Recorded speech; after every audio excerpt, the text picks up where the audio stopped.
அனைவருக்கும் வணக்கம். நான் திருப்பூர்லேருந்து கருப்புசாமிங்க. தமிழக வெற்றி கழகம் ஆட்சி அமைத்து இன்னையோட 4 நாள் தான் ஆகுது. 4 நாளில் தேர்தல் வாக்குறுதியாக தமிழக வெற்றி கழகத்தினுடைய தலைவரும் தமிழ்நாட்டினுடைய முதலமைச்சர் அவர்களும் அறிவித்த ஒவ்வொரு திட்டங்களும் ஜியோ போடாமல் சொன்ன அடுத்த நிமிஷம் அமுல்படுத்தப்படுகிறது. இந்த 4 நாளில் எவ்வளவு தமிழ்நாட்டில் விஷயங்கள் நடந்திருக்குன்னு உங்கள் அத்தனை பேருக்குமே தெரியும். ஆனால் இப்படி ஒரு மனுஷரை ஏன் குறை சொல்லிக்கிட்டே இருக்கீங்க சொல்லுங்கள் பார்க்கலாம். அதாவது சோசியல் மீடியாவில் எல்லாருமே அவரை தப்பாக ஒரு தவறான பேச்சு தான் பேசுகிறீங்களே தவிர 4 நாளில் ஆட்சி அமைச்சு 4 நாளில் எவ்வளோ திட்டங்களை நம்ம தமிழ்நாட்டுக்கு கொண்டு வந்திருக்காரு. அதை யாருமே துளி கூட யோசித்து பார்க்க மாட்டேங்கிறீங்க. ஒன்று மதுபான கடைகள்லாம் சொன்ன மாதிரியே பண்ணாரா? சிங்கப்பெண் திட்டம் சேலத்தில் இன்றைக்கி அறிமுகப்படுத்தி வந்துருச்சுங்களா? அதே மாதிரி உயர்கல்வி மாணவர்களுக்கு 1000. அதாவதுங்க ஒருத்தர் ஜியோ போடுவாங்க, அதை பாஸ் பண்ணுறதுக்கே 4 பண்ணுவாங்க. ஆனால் இவர் சொல்கிறதே ஜியோ தான், பாஸ் பண்ணுறது தான். அதாவதுங்க ஒரே ஒரு சின்ன பழமொழி தான், குலைக்காத நாயும் இல்லை, குறை சொல்லாத வாயும் இல்லை. இது நம்ம மனுஷனோட ஒரு இயல்பு. நமக்காக ஒரு மிகப்பெரிய இறைவன் கொடுத்த ஒரு வரப்பிரசாதம் தான் தங்க தலைவர், தமிழகத்தின் நிரந்தர முதலமைச்சர்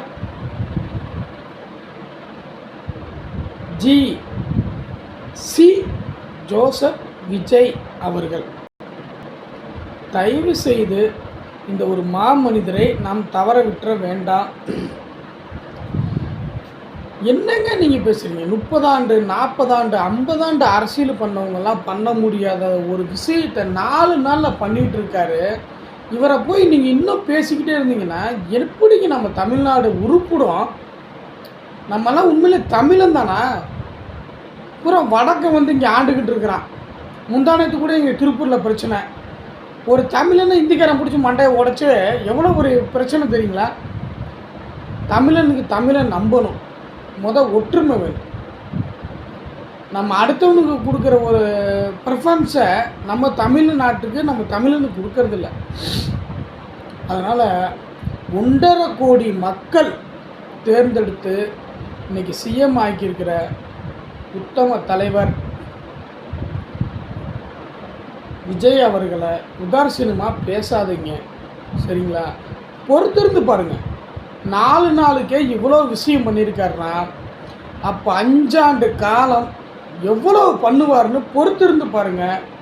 உண்மையிலேயே அந்த கழகத்தின் பெருமறி தமிழக வெற்றி கழகம் மாதிரி தமிழகத்தை முன்னோடி மாநிலமாக மாற்றுவார். இந்தியாவின் முதல் சிறந்த முதலமைச்சராக தமிழ்நாட்டில் பேர் வாங்குவார். அவர் எதுவுமே தெரியாமலாம் வரல. எல்லாமே அவர் வயசுக்கு அரசியல் அத்தனை கற்றுக்கிட்டு தான் வந்திருக்காரு. மித்தவங்க மாதிரி இந்தா வரேன் அந்தா வரேன் அப்படின்னு சொல்லி யாரும் ஏமாத்தலை, சரிங்களா? 3 வருஷத்தில் பர்சன்டேஜ் எவ்வளோ தெரியுங்களா? ஓட்டு 34.9.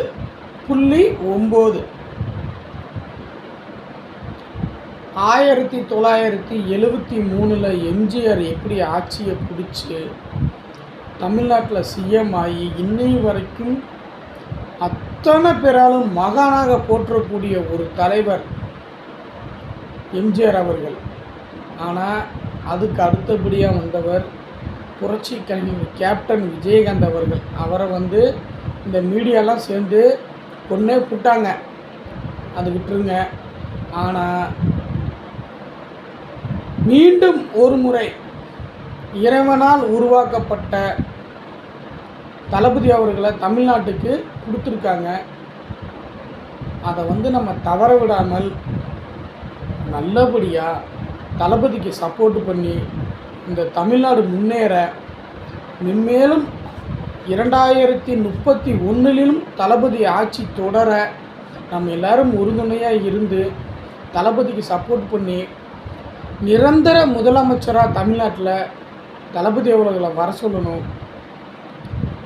என்னோட ஒரு அன்பான வேண்டுகோள்,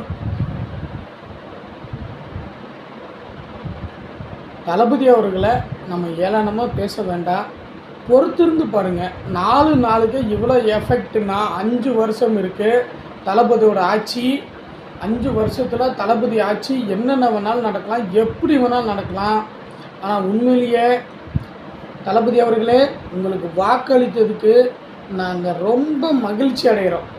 இந்த 4 நாளுக்கு ரொம்ப சந்தோஷமாக இருக்குங்க தளபதி. இன்னும் நீங்கள் மென்மேலும் உங்கள் ஆட்சி, நீங்கள் சொன்ன மாதிரி தான், குதிரை வேகத்தில் தான் ஆட்சி நடக்குமே தவிர குதிரை வேகத்தில் நடக்காதுன்னு. இதே மாதிரி நீங்கள் தமிழ்நாட்டில் ஆட்சி அமைச்சு உங்களை பேசுகிறவங்கெல்லாம் நாங்கள் ஆப்போசிட்டில் பேசுகிற அளவுக்கு நடந்து இந்த தமிழ்நாட்டை இந்தியாவின் முதல் மாநிலமாக மாற்றவும், இந்தியாவில் தமிழ்நாட்டின் மிகச்சிறந்த முதலமைச்சர் என்று நீங்கள் தேசிய அவார்டு வாங்கணுங்கிறதுக்காக உங்களின் கோடான கோடி தொண்டனின் ஒருத்தனாக கேட்டுக்கிறேன் தளபதி அவர்களே. வாழ்க தளபதியின் புகழ், வளர்க தமிழக வெற்றி கழகம், ஜெய்ஹிந்த். என்றும் உங்களின் அன்பு தொண்டனும் விசுவாசியும் டிஎன் கருப்பசாமி, திருப்பூர் மாநகர மாவட்டம், திருப்பூர் ஒன்றியம். நன்றி தளபதி, உங்கள் ஆட்சி தொடர மனமாற வாழ்த்துகிறேன். ஒரு கேப்டனோட டைலாக் தான், ஏசுறவர் ஏசட்டும், தோத்துறவர் தோத்தட்டும், நம் இலக்கு என்னவோ அதை நோக்கி பயணிப்போம். அதே மாதிரி இன்னும் சிறப்பாக உங்கள் ஆட்சி அமையணும்.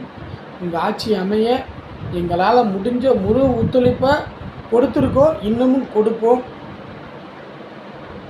வாழ்க தளபதி.